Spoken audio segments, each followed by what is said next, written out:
So here we are. Good afternoon, Matthew. Afternoon. Welcome to Business Unfiltered. And I'm looking really forward to having this conversation. We know each other now for quite a few years. Yeah. You helped us a little bit in our business in the startup phase. We're working together.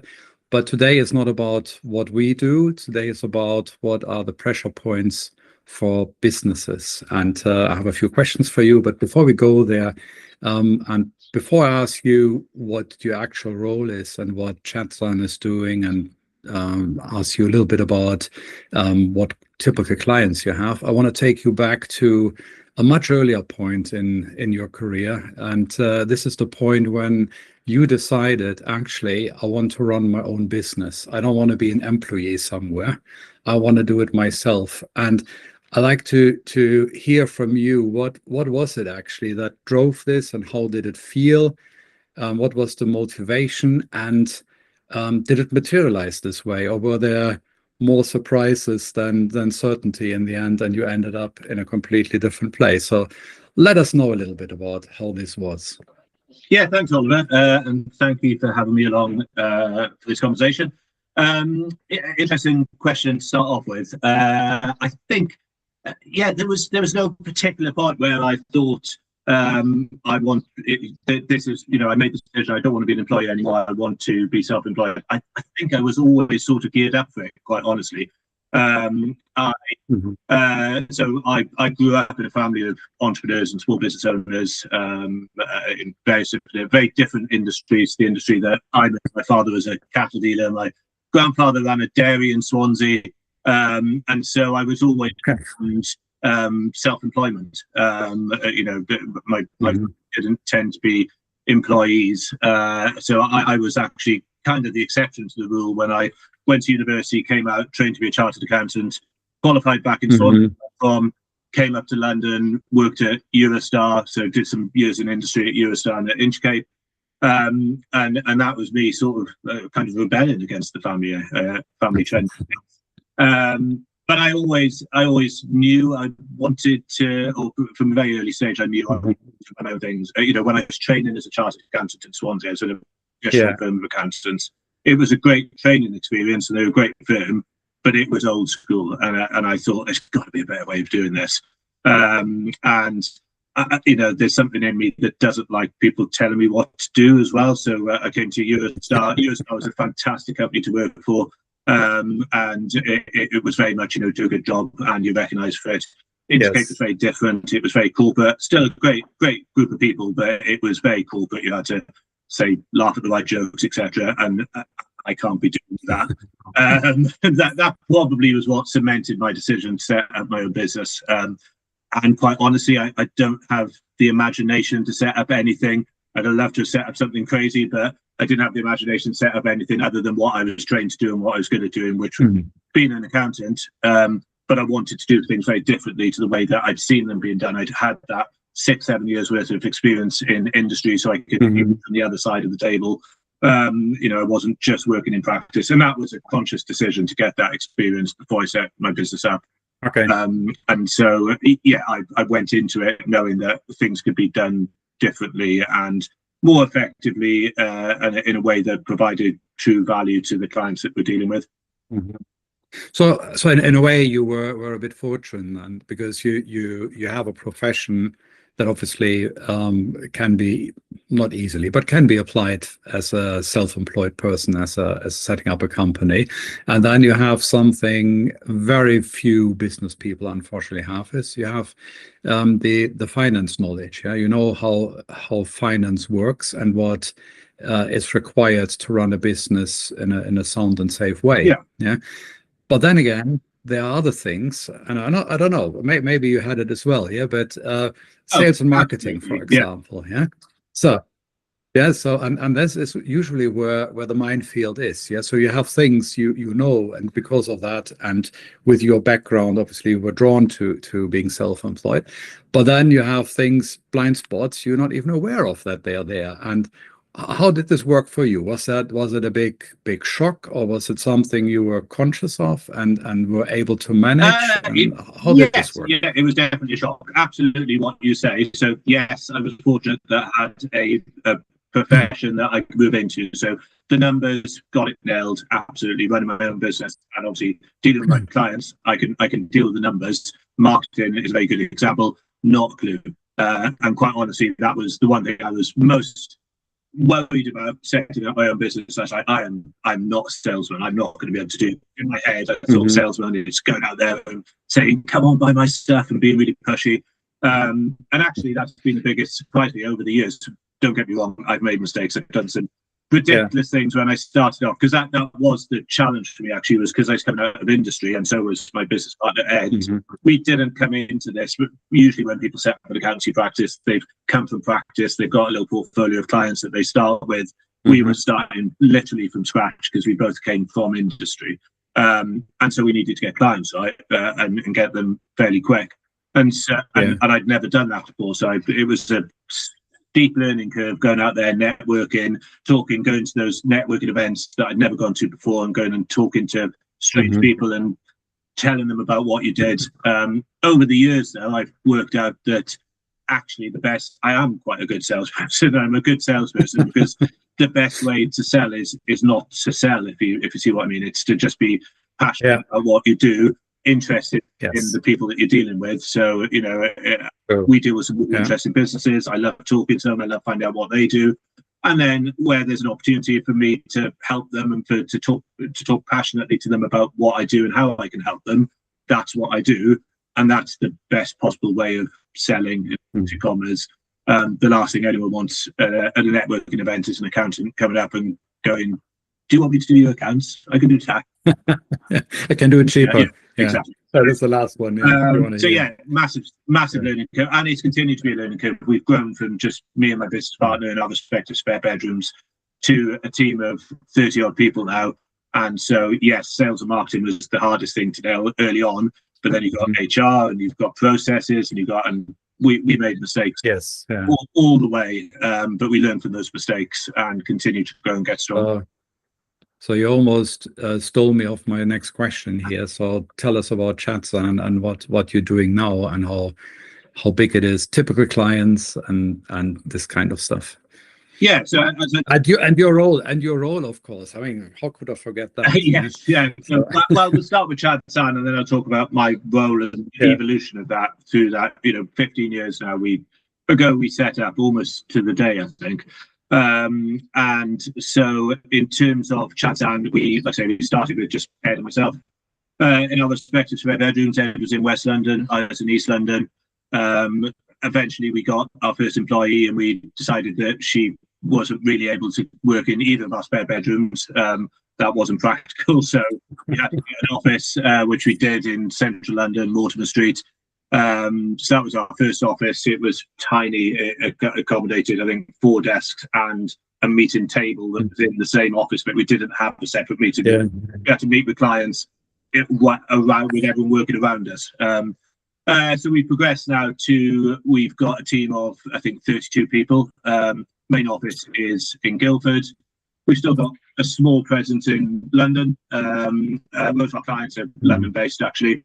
But very easy to service from Gambold. We've got a small team in Bristol, so we've got 5 people down in Bristol and 10 people at the moment down in our South End office, Essex. In terms of the clients that we deal with, again, that has changed as we've grown. Back when it was just we weren't in a position to deal with, we didn't have the broad range of expertise that our team now has to be able to deal with the sort of clients that we deal with. So we're now dealing with, we're fairly industry agnostic. So we've got people across lots of industries. What they all have in common is they are fast growing companies. So from day one, we've used technology, cloud-based technology initially, back when cloud-based technology was brand new in the accounting industry. Xero was coming into the UK, now AI. So we've used that technology to facilitate deeper conversations with our clients. So yes, we do the compliance and we do it well, but we streamline that as much as we can. That's been our thing from the start, is use the technology to streamline, do stuff well and quickly, so that we've got good financial information, so that we can provide actual value add strategic advice to our clients, be that to management accounts, management reports, we act as fractional FDs, finance directors for a number of our clients. We're essentially their fractional. So I want to home in on that one, Yeah. the fractional FD, and so, because that is which differentiates you from many of your competitors or co-accountants, to be a bit more friendlier here. Because what we see is we have probably 50% of our client base are accountants, and they all belong in this bracket of the 10% that do more than just book and records and the standard stuff accountants deliver. But it's a small group of people that are doing this. The majority is still sitting there and waiting. They know something is happening and they should do something, but they're not really clear on what it is they need to do. Yeah, but it brings you in a quite interesting position, because you do have your own view of what is stopping you in your business currently to grow or to have an easier business life. But it also lets you know, or from all these conversations, from this experience and what you hear from you and your management team, you hear what is bothering them. Yeah, so your view of what is currently an issue in the SME world is a lot wider than from a single business person who maybe speaks to the one odd client or supplier, but that's about it. Yeah. So here's the question: you as the co-founder and ex-managing director, now business development director, so you're sitting a little bit back, I understand. Yeah, and doing the big wheel. What is it? What was troubling you in the last 12, 24 months, and what is it that keeps you awake still at night for Chadsan as a business owner?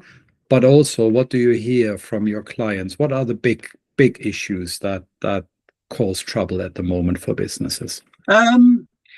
Yeah, it's interesting. I absolutely agree. Communication is so key to this, and we're in a very privileged position that we are able to communicate with our clients. So, we've had the experience of building our own business over 15 years, but we've also had experience of helping our clients build their businesses over that period as well. I think in terms of at the moment, I mean, there's over the years, and there's always a new challenge when you're running a business. There's always, you wake up, you think you've got it nailed. There's never a point at which you go, yeah, you know what, I've got it nailed now. It's gonna progress and be fine.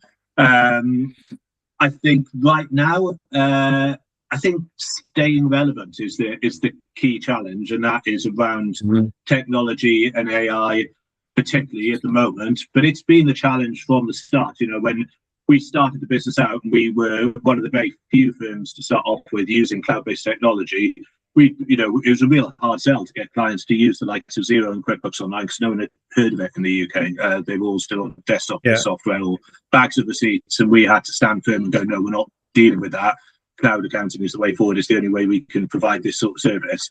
But even back then, my fear was I never wanted to get to the point where, technology is progressing so quickly, and particularly in our industry, I didn't want to get to the point where people are looking at me and go, God, look at that old codger in the corner there. Why he's still using Xero? Doesn't he know the world's moved on? Now, I'm not saying that has happened with Xero, but it could do, and so it's really important, number one, to keep on top of industry changes and technology changes in particular as that progresses. And that's where a lot of traditional accountants have fallen into that trap, because as you get older, you get stuck in your ways, and they sit back and they go, oh, it's all head in the sand, this cloud-based technology or this AI or this making tax digital, it's never going to happen. And that's where you get trapped, and that's where the business struggles.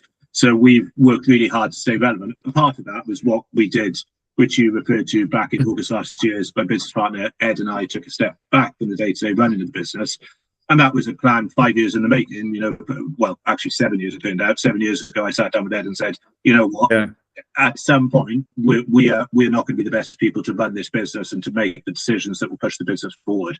And so we need to make sure that we've got new directors coming through, and we've got 3 great new directors running the business who have fresh ideas, and they have the energy to implement those fresh ideas, and they are, I'm not quite Neil Codger in the corner that people are pointing at, but there's a risk that I will become that as I get older, and so I'm delighted we've got new people pushing the business forward.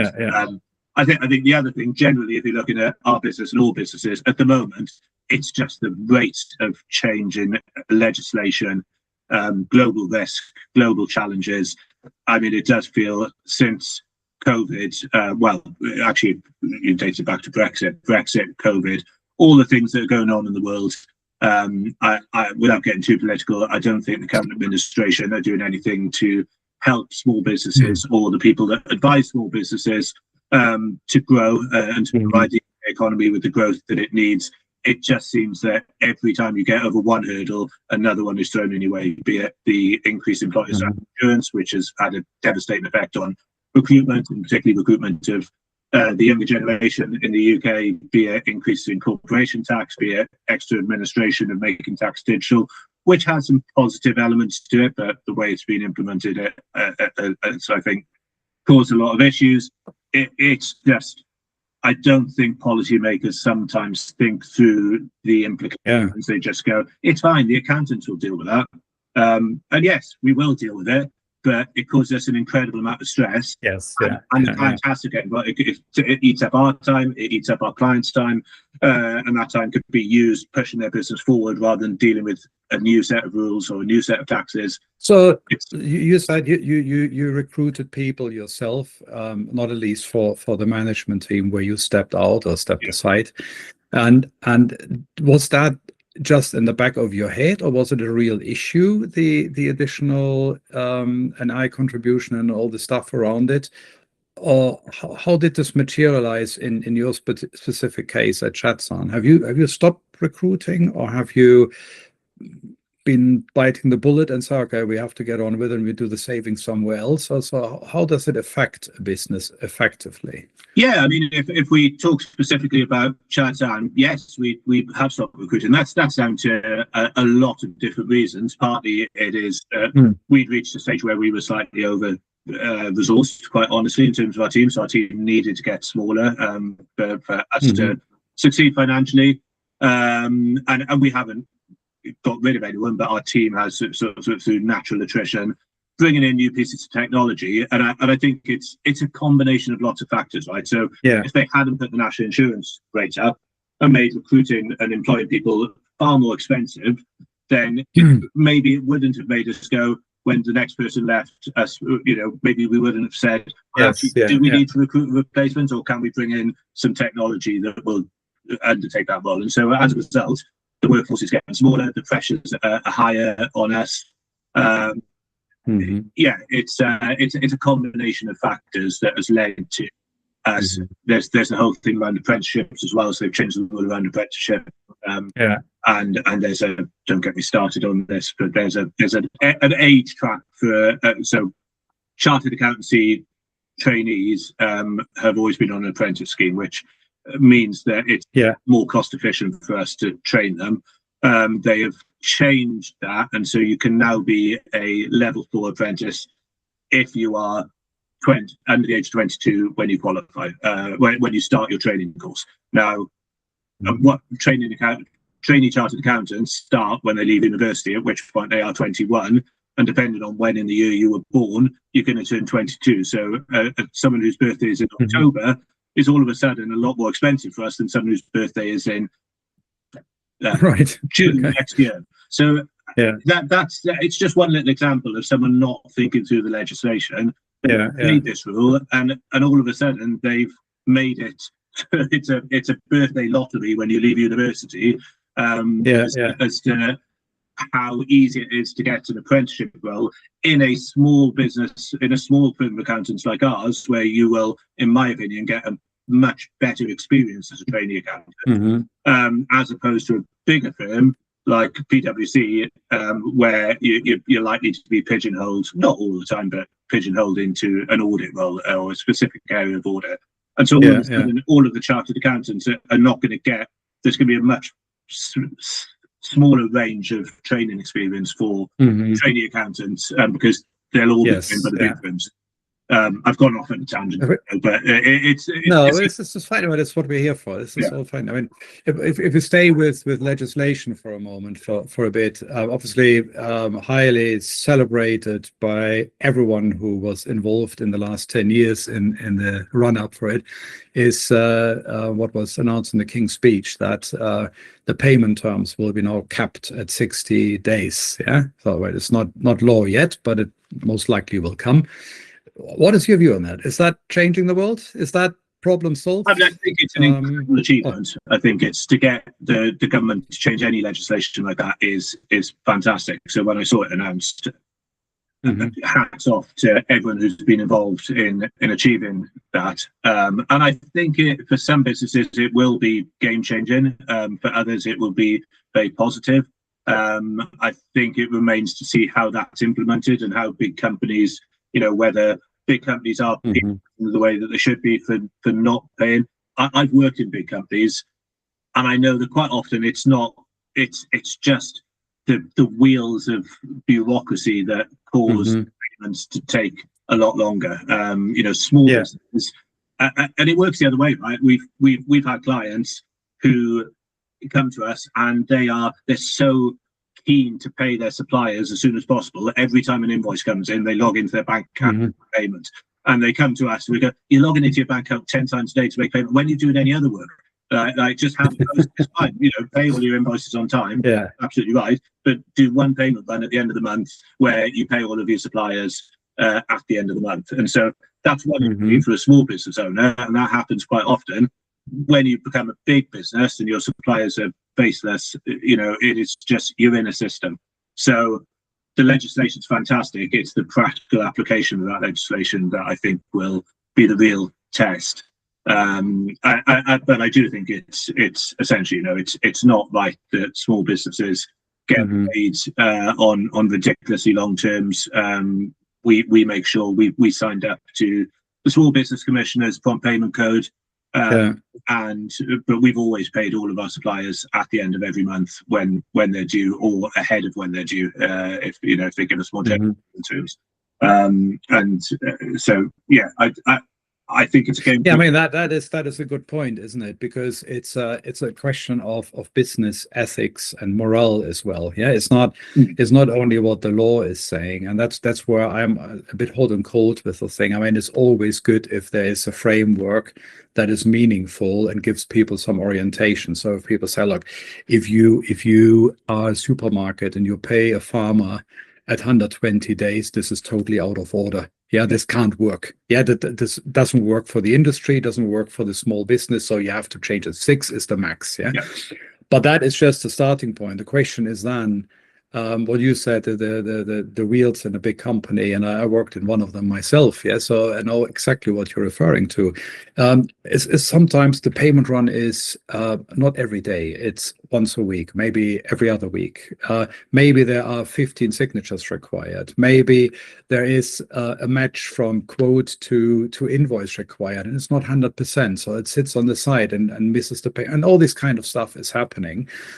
Fact is, a lot of stuff is being paid late to the agreed payment terms, not late to the legally allowed payment terms. Yeah, and that is, you can only drive this, I think, with morale, with ethics, with a common understanding. Am I right, or is that wishful thinking? What I'm saying here?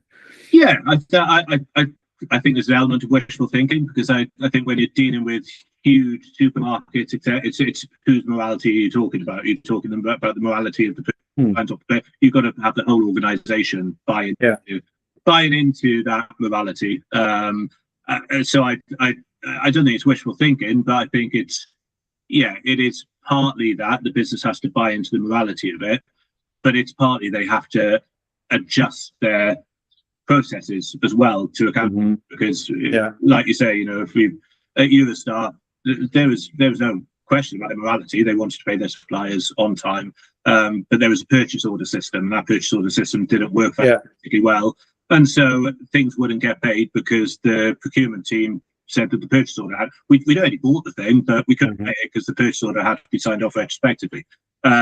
So it's these these organizations are big ships to turn around. Yeah. So it's going to take some time to do that. So if we look a little bit ahead now and thinking, so we have a set of issues, yeah, some driven by legislation, some driven by let's say the world economics and so on. But what is it? Because it's one thing is to say, if there wouldn't be a war in the Gulf, then things would be much better. Yeah, if we were in the EU, God forbid this saying on camera here, but then things would be a lot better. But the question is still, even if it's all not happening, what can we do ourselves to make things better? And that could be in the company, that could be with the council, it could be in a certain industry. What is it, what you would wish to happen? What could be really addressed and would make a difference to small businesses in the next 1, 2, 3 years? So is the question, what could happen in the absence of any legislation? What I'm trying to say is it's Christmas next week and you can wish for whatever you want to make things happen apart from the big things like the war would end and we would be in the EU and we would, yeah. But what could, so for example, I give you an example. You said earlier on AI tech is a big thing coming, yeah.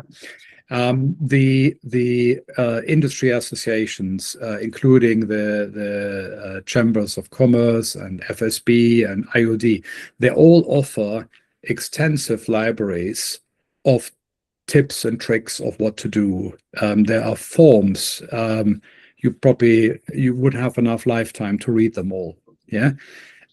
Is that the answer? Or could you say, look, it's all obsolete with AI. I will never use a library of the FSB or whatever you're a member of, because it doesn't make any sense to spend hours scrolling a library. But what makes more sense is I go on ChatGPT and say, I need a form design it for me, have a quick look and say, that's good enough, I take it. Yeah.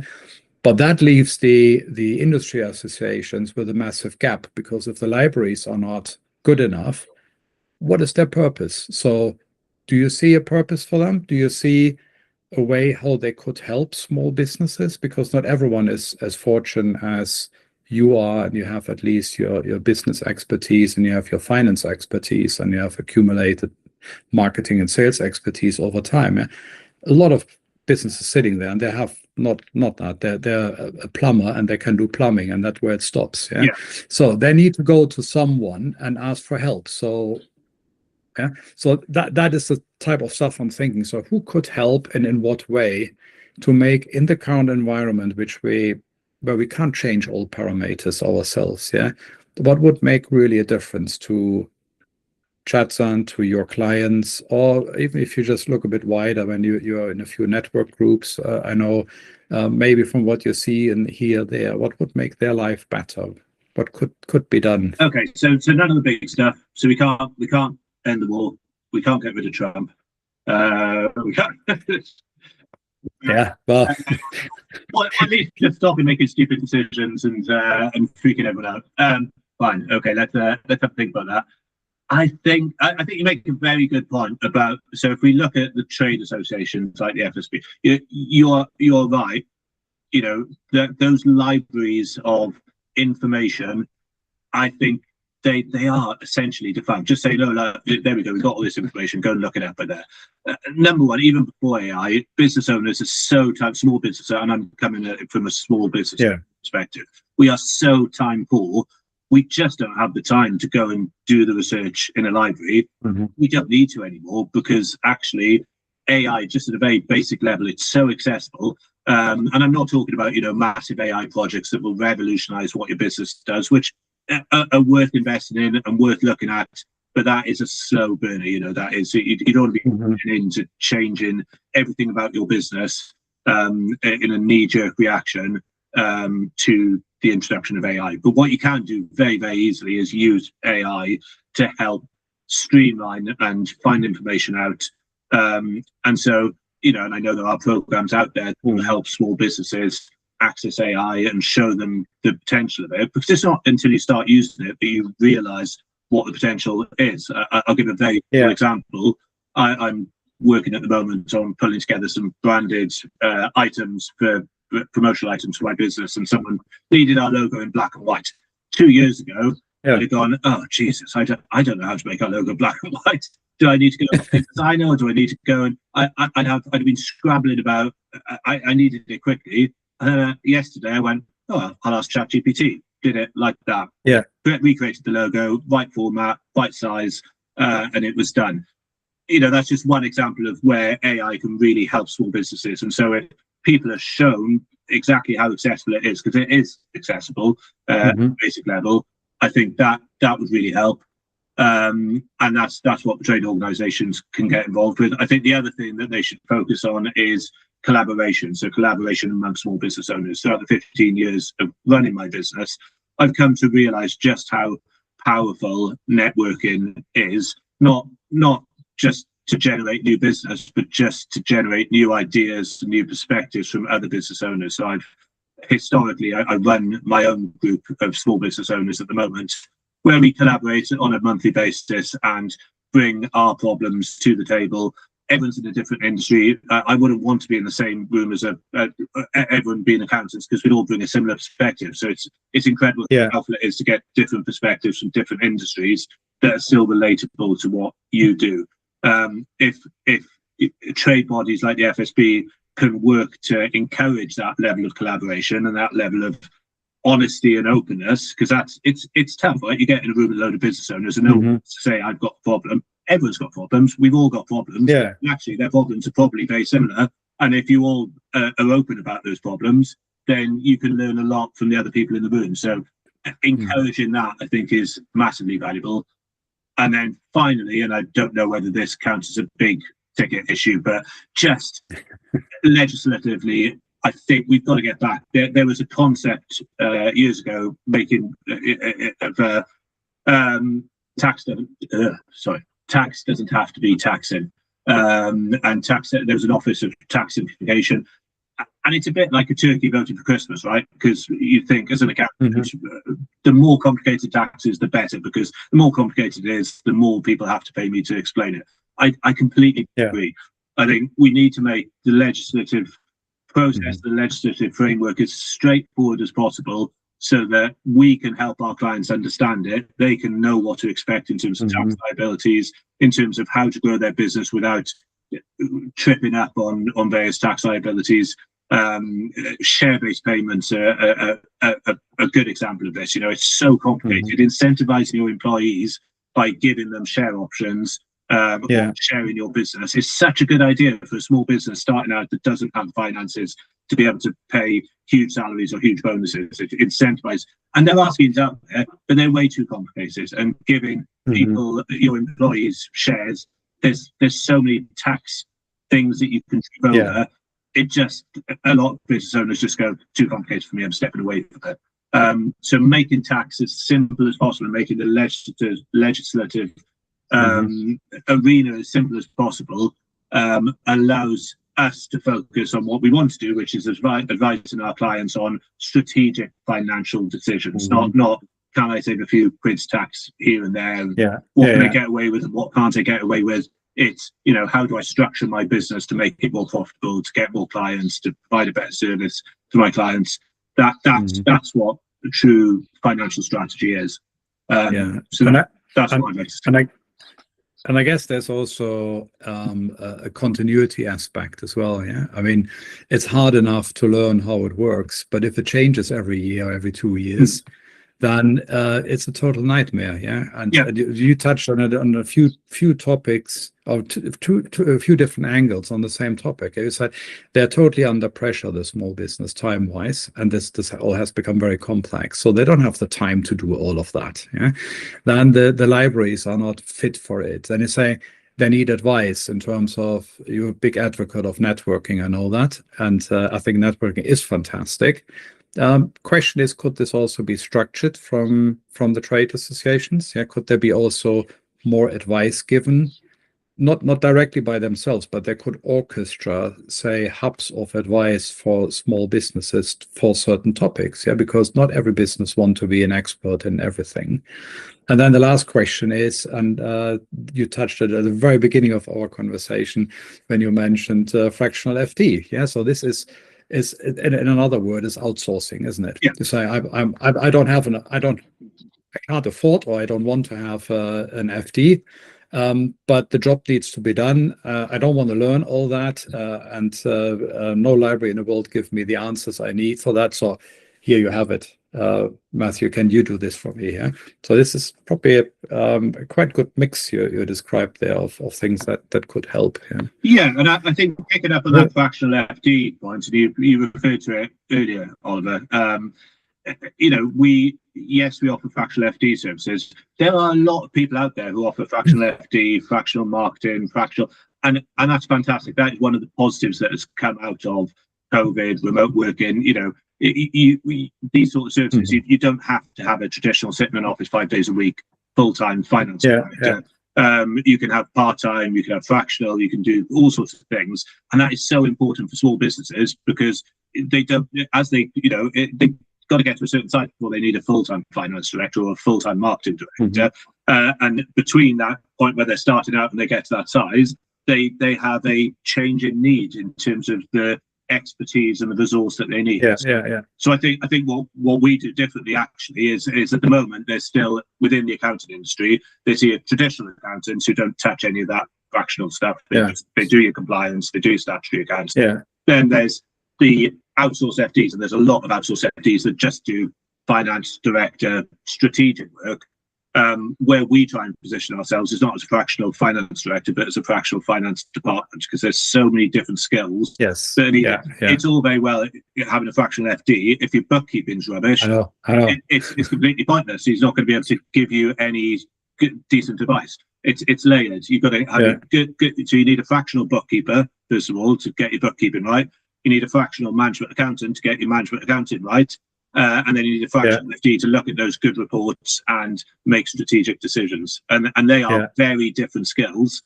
And so you need a combination of those skills, a combination of people. It's no good just getting one person and expecting them to do all of that stuff, because your FD won't be any good at bookkeeping, and your bookkeeper won't be any good at sitting in a board meeting and telling directors that they're making bad decisions. So you need all of those skills together, and that's where trade associations and organisations like ours can help provide that mixture of skills. And I'm just talking at it from an accounting perspective, but it goes for all the different business support services. Yeah, and I quite honestly, when at my time when I was an FD or CFO, even if I would imagine, I would be just a single person fulfilling this role, and then there's another company that is providing stuff I have to rely on. I mean, even if it's technically okay, I would be scared to death. Yeah. And there's one element that just crossed my mind. I haven't written this down as a question. Yeah. But there's one element it's not only the technical stuff, the delivery of a certain bespoke package, isn't it? It's the trust that what you get is right. And the trust, if I get management accounts from you, then I can stare at the numbers and can cross my fingers and say, hopefully that's correct, because it's a professional company, and Matthew seems to be experienced enough. Yeah. But unless I know you and have the trust and have worked with you and have understood how you interpreted the numbers, and so I will never ever truly believe what I have in front of me, and I will not be able to rely on in a way I should rely on it. Yeah. That's what it is. So, and this trust element is a big thing that plays in your direction, but it has another element, and this is what we're all dealing with at the moment is, and I know you as well, because you have people working from home. So they're not in the office. They're not sitting there.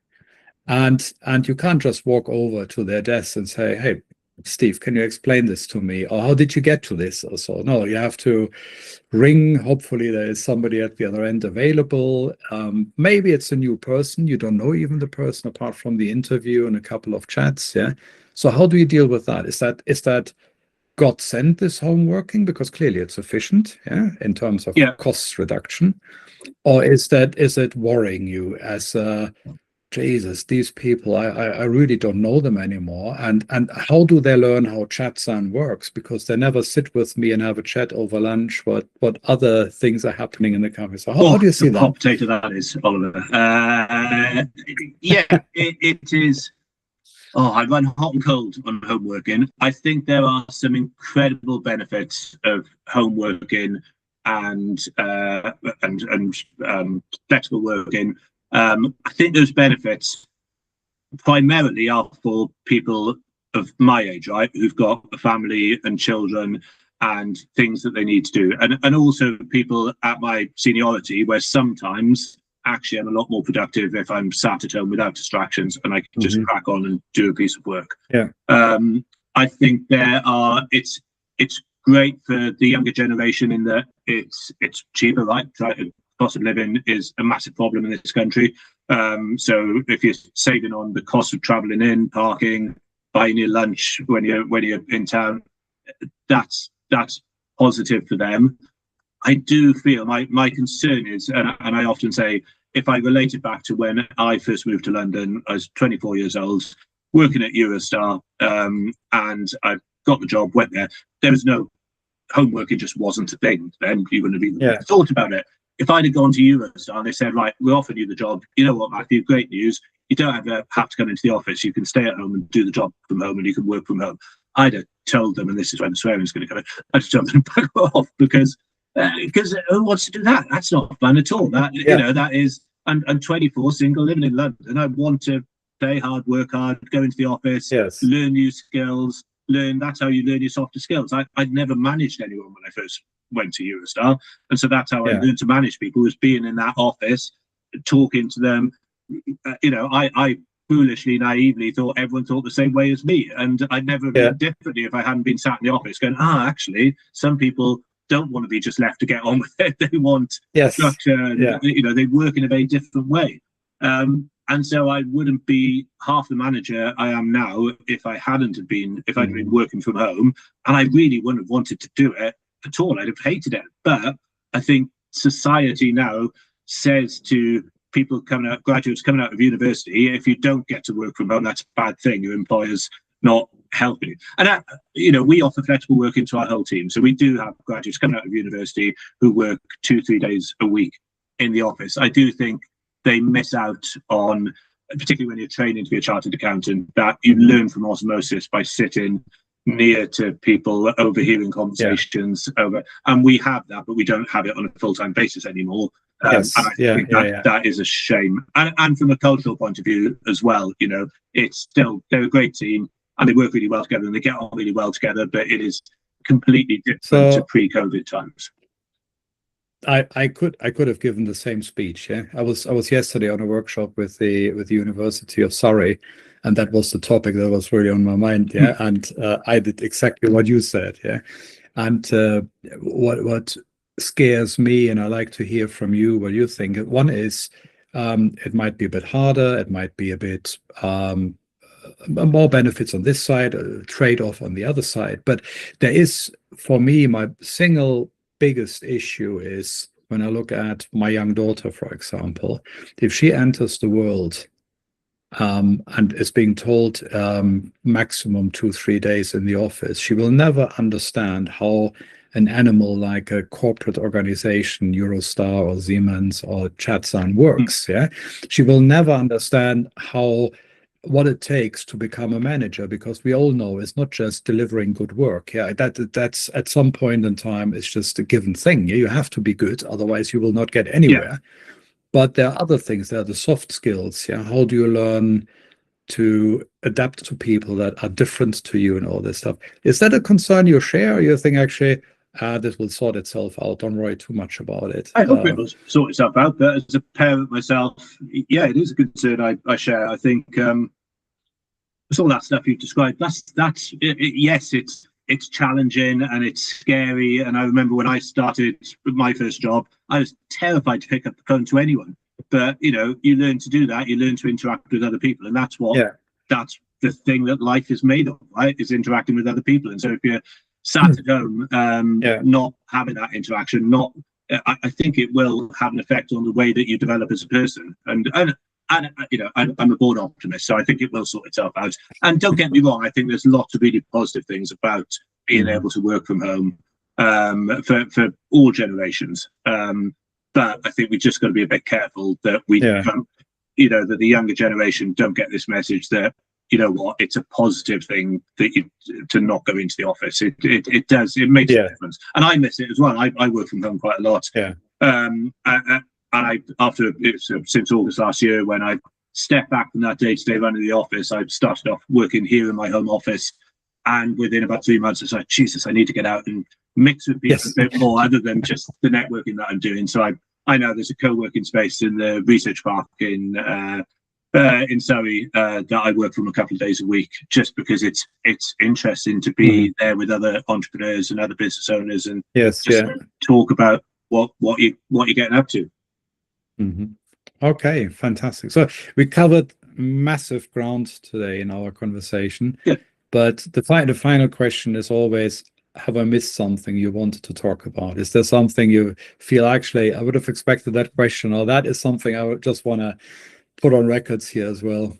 Yeah, I think nothing that you've missed, Oliver, but I think what I would like to say, just to end on a positive note, is I think the small business community in the UK is incredibly resilient, and it is without doubt the toughest period that we've had, certainly since I've started my business out. It's bloody tough out there at the moment. However, I said I was a born optimist, and I am, and I think, I see so many small business owners going out there and working really hard and developing fantastic ideas and developing amazing teams. And I think it's very easy to be negative about these things, but I've got faith that small business community will get through this and will thrive, and it's the engine room for the UK economy, and it's the boost the UK economy needs in order to get out the doldrums we're in. If we could get a little bit of help from the legislators, that would be nice. But whether we do or not, the small business community will push on through and succeed. Excellent. Matthew, many, many thanks for taking the time to be with us today on Business Unfiltered. And we wish you all the best with Chadsan, and I'm pretty sure we will talk soon. And if there's something else that's coming, you know where we are, and we will put it on the air as well. Great. Thank you very much. Thank you, Oliver. Good to speak to you. Brilliant stuff. Thanks, buddy. That was fantastic. It was really, really good. So I'm just gonna pause that again. Sorry, I waffled a bit at some points. Apologies if I No. But that was good. The whole idea is to make it not staged. Yeah, it has to be natural and casual, and has to be real. And I think that was really, really good. I'm also very happy with how you did this. Good. So